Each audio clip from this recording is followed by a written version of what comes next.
দিন কয়েক আগে আমি একটি ভিড় বাসে করে এক জায়গায় যাচ্ছিলাম। সেখানে আমি একটা অভিজ্ঞতা অর্জন করলাম এবং সেই অভিজ্ঞতা যে শুধু আমার ক্ষেত্রেই প্রযোজ্য তা না, বিষয়টি অনেক ছেলের ক্ষেত্রে প্রযোজ্য। তাই সেই বিষয়ক একটি ভিডিও আমি তোমাদের মাঝে তুলে ধরছি। বিষয়টা হলো, বাসে প্রচণ্ড ভিড় থাকার কারণে আমি নিজেও সিট পেয়েছিলাম না। সিট না পাওয়ার কারণে অনেকটাই দাঁড়িয়ে যেতে হয়েছিল। খানিকটা যাওয়ার পরে একজন সিট থেকে উঠে পড়ল। সেখানে আমাকে বসার জন্য একজন রিকোয়েস্ট করলো, কিন্তু যে সিটটিতে বসার জন্য রিকোয়েস্ট করেছিল সেই সিটটির পাশে একটি মেয়ে বসেছিল। মেয়েটি সঙ্গে সঙ্গে আমাকে দেখে, একজন ইয়ং ছেলেকে দেখে সে সিটটির সামনে চলে এলো। মানে সে এটা বোঝাতে চাইলো যে আমি যেন না বসি, কোনো একজন বয়স্ক মানুষ যেন বসে। তো আমি মেয়েটির দিকে না তাকিয়ে যে আমাকে বসার রিকোয়েস্ট করেছিল তার রিকোয়েস্টের প্রত্যুত্তরে আমি বলেছিলাম যে না, আমি সামনেই যাব, আমি বসবো না, আমার দাঁড়িয়ে গেলেও চলবে। কেননা আমার কিন্তু মেয়েটির পাশে বসতে একটুকু ইচ্ছা করেনি।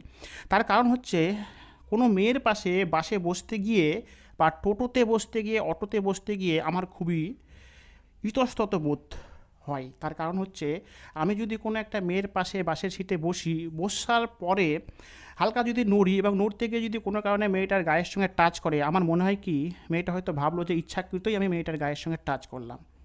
একই রকমভাবে ঘাড় ঘোরাতে গিয়ে যদি মেয়েটার গায়ের সঙ্গে আমার মাথাটি লেগে যায়, সেক্ষেত্রেও কিন্তু আমার মনে একই ভাবনা কাজ করে।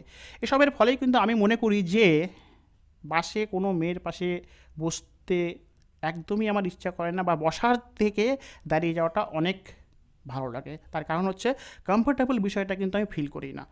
এই কথাটা যে শুধু আমার ক্ষেত্রে প্রযোজ্য তা কিন্তু না। সমাজে এমন অনেক ছেলে রয়েছে যারা কিন্তু আমার মতো করেই ভাবে, যারা মেয়েদের পাশে বসতে গেলে আমার মতো করেই ভাবে যে বসার ফলে আমি যদি নড়তে গিয়ে তার গায়ে হাত লেগে যায় বা কোনো কারণবশত তার পায়ের সঙ্গে আমার পাটি লেগে যায়, হয়তো মেয়েটি নিজে থেকেই ভাববে যে আমি ইচ্ছাকৃতই তার শরীরের সঙ্গে আমার শরীর টাচ করার চেষ্টা করছি। হ্যাঁ, আমি মানি যে সমাজে এমন অনেক ছেলে রয়েছে যারা ইচ্ছাকৃতই মেয়েদের পাশে বসে এই সমস্ত কাজগুলো করে। কিন্তু সেই সমস্ত ছেলের সংখ্যা হয়তো বেশি, বাট তার মাঝেও কিন্তু এমনও কিছু ছেলে রয়েছে যারা কিন্তু মেয়েদের পাশে বসতে ইতস্তত বোধ করে। আমার মতোই সেই সমস্ত ছেলেরা।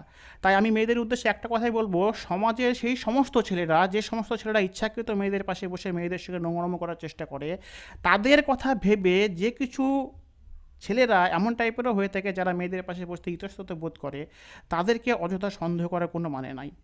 আমি যে বাসটির কথা বললাম, সেই বাসটিতে যখন না বসতে চাইলাম, তারপর যখন মেয়েটি আমার বডি ল্যাঙ্গুয়েজ, কথাবার্তা, ভাষায় বুঝতে পেলো যে না, ছেলেটা আলাদা প্রকৃতির, তখন মেয়েটাই কিন্তু আমাকে নিজে থেকে বললো, এসো বসো। মেয়েটার মনে যে বিশ্বাসটা জন্মেছে যে না, ছেলেটা হয়তো সেরকম প্রকৃতি না, তখন বলেছে। তো এরকম টাইপের অসুবিধা কিন্তু আমার শুধু না, আমার মতো অনেক ছেলেরই হয়ে থাকে। তো সকল ছেলেকে খারাপ ভাবার কোনো প্রয়োজন নেই। সমাজে যেমন খারাপ ছেলেও আছে, তার পাশে ভালো ছেলেও রয়েছে।